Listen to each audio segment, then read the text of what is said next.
Hi, welcome to Sync, the bi-weekly news show where we give you a TLDR, no BS recap of what's been going on in the gaming industry from May 15th through the 19th. My name's MikeyDood, and let's get episode 22 underway.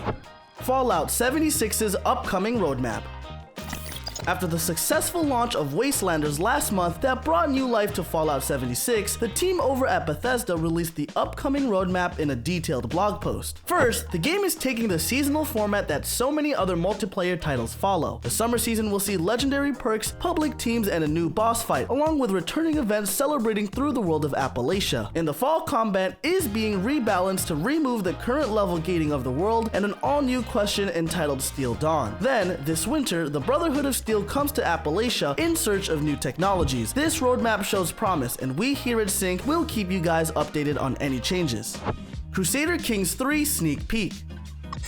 Paradox released two small teasers for Crusader Kings 3 this week, both a story trailer and a brief early preview of gameplay that excited fans of this mammoth franchise out of their feudal England castles and ready with their wallets. The new map and overall UI look updated and sleek, fixing a lot of issues with the current release once you slap on all the content packs. This beloved strategy game is due for another release, with Crusader Kings 2 almost 10 years old at this point. No release date yet, but knowing Paradox, we will have more information soon.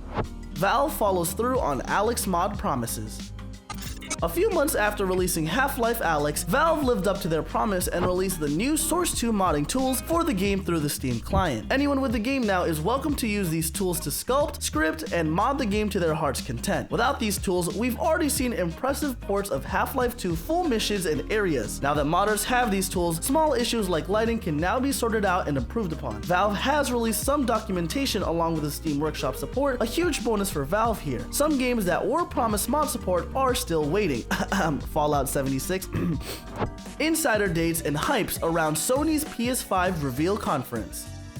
Industry insider Jeff Grubb has revealed a date for Sony's PS5 press conference, that being June 5th, a date other rumors have whispered in the past few weeks. Not only is Grubb confirming this, he goes on to state in response to a question on Twitter about a supposedly weak lineup coming from Sony that the PS5 conference will show off an entire slate of games. We're highly anticipating our first full look at what Sony partners are cooking up for the PlayStation 5, and we'll keep you posted on all developments. Metal Gear Solid movie updates. Director Jordan Vogt-Roberts took to Twitter to share a table read with multiple original voice actors from the Metal Gear Solid games, including David Hayter and Paul Eiding, voices of multiple Snakes and Colonel Campbell respectively. In this same Twitter thread, Vogt-Roberts shared some concept art from the in-progress film adaptation of Metal Gear Solid, signaling production is still resuming on that project as we haven't heard anything about it in quite some time. We're very excited to hear more about this film, to say the least. Kojima's cinematic aspirations getting the, well, cinematic treatment would be amazing. US video game spending for 2020 already broke records.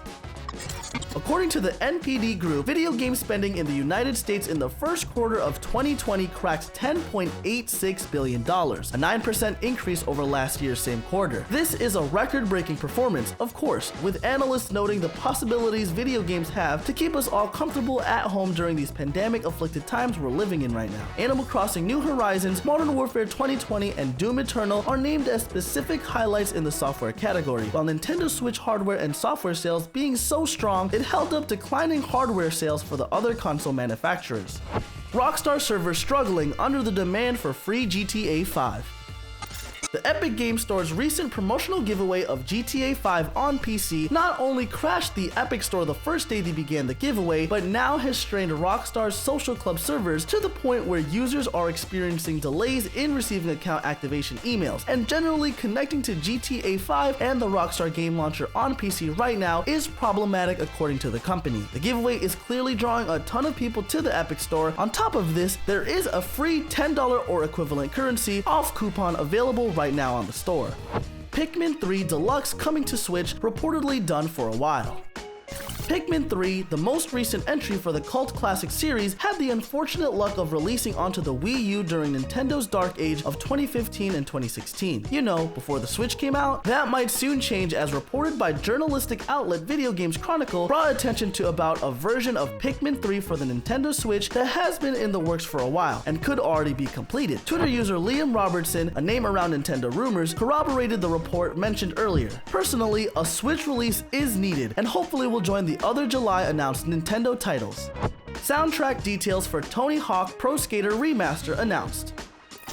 Despite panic from fans over official Spotify playlists for the game that seem to emit multiple tracks, developer Vicarious Visions has announced the soundtrack for their upcoming remaster of Tony Hawk's Pro Skater 1 and 2 will come mostly intact, only losing 5 songs. The following songs will not make it into the game: Suicidal Tendencies' Psycho Vision, Unsane's Committed, Anthrax and Public Enemy's Bring the Noise, The High and Mighty's B-Boy Document 99, and Alley Life Out with the Old. Unfortunate licensing deals couldn't be worked out for these tracks, but it's amazing to be honest that they were able to get so many of the tracks back. Devolver Direct confirmed.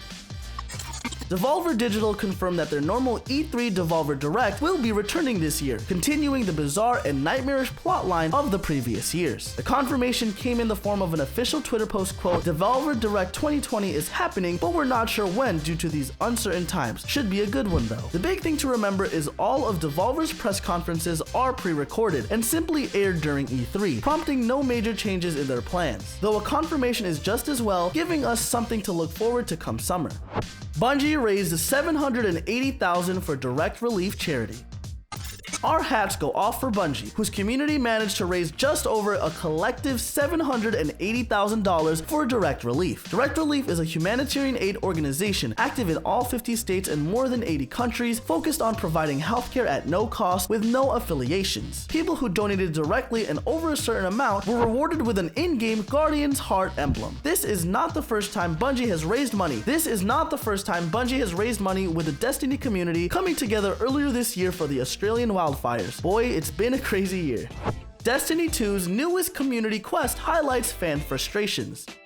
Bungie has had a harder time this season convincing the Destiny 2 community to participate in community-wide challenges, a staple of the new seasonal format started with Shadowkeep last fall. First, the introduction of the quest The Lie required individual completions of the Seraph Tower's public event totaling in the millions. Fans protested this, and eventually Bungie changed the requirements to reward 5 or 10 times the amount, progressing the event much faster. Seems they can't catch a break though, as the next step, entitled The Tyrant, is also bugged, not allowing for progression at all. Bungie has addressed the frustrations, but a fix will not be in for this season's content. Ubisoft open to possibility of acquiring other game companies. In a recent investors call, Ubisoft CEO Yves Guillemot was asked about the possibility of some mergers and acquisitions, also known as murders and executions to the right yuppie, concerning other games companies, considering that some of them could be facing a strain right now in light of the COVID-19 crisis. The CEO responded in the affirmative, stating it could be possible and that they're monitoring the market, but have plenty on their own plate right now with their own titles and studios. Ubisoft has a 1.3 billion euro credit line in total available to them at present, so they could certainly acquire some companies in the future.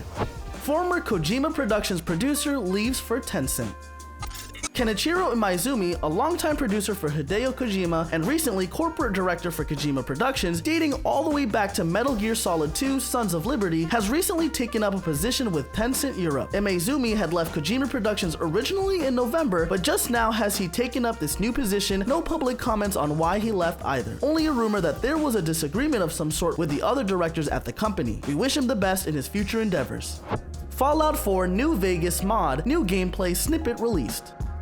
A snippet of gameplay from the upcoming mod Fallout 4 New Vegas, a planned content overhaul for Fallout 4, bringing the world and quest of New Vegas into its better engine. The snippet shows how the team is working to keep the spirit of the dialogue from the original game intact with the voice actors they are working with. It also shows the general graphical level of the fidelity the team is aiming for with this mod, and it looks awesome. Of course, all gameplay in the snippet is not final, but this mod is sure getting us excited as it progresses. Anthem 2.0 Overhaul begins. BioWare Austin studio director Christian Daly took to the BioWare website to provide fans with a look into the previously announced complete overhaul coming to the game. However, Daly stated that he is heading a 30-man team to complete this task, a notably small team to manage a complicated games as a service title. On the other hand, Daly stated this with a reassurance that the small team allows him to get right down to the core of some of the issues plaguing the game, and they will attempt to be transparent with all the workings of the finishing of the overhaul, as bad as it may get. He closes out the update with the expectation that this process will take quite some time. Mojang undergoes name change. In celebration of 11 years since the original in-dev release of Minecraft, Mojang is undergoing a small but welcomed change. A slight name modification from the original Mojang, the company now goes by Mojang Studios. The change came after desire for change reached the once small Swedish development office, quote, "So it's only right that we extend the same courtesy to a company that's been around for over a decade. I mean, would you still wear the outfit that perfectly defined your style in 2009? Very true there, Mojang. And with their new blocky logo and simple visual style, it's fair to say Mojang Studios is here to stay. Falcom sees unexpected sales growth after Western PS4 and PC success. Japanese developer Nihon Falcom released their yearly earnings report with a bit of a shock. The Western releases of titles such as YS8, Lacrimosa of Dana, and Tokyo Xanadu X Plus outperformed sales expectations across the board, crushing all expectations and outselling their previous year's titles. The Legend of Heroes Trails of Cold Steel 3 also blew results out of the water on PS4, and the PC version outperformed its 6-month goal in just 1 month, since release at the time earnings were collected in April. The Switch version has been adjusted to a slightly lower number due to these successes. These unexpected numbers could lead to a higher priority for Western releases and translations if Falcom continues to see these numbers rise. Alright everyone, that's Sync for May 15th through the 19th. If you haven't subscribed yet but you'd like to, you know where that button is. Lastly, let us know what games you've been playing in the comments, and once again, thank you for watching, and we'll see you next episode here at Sync.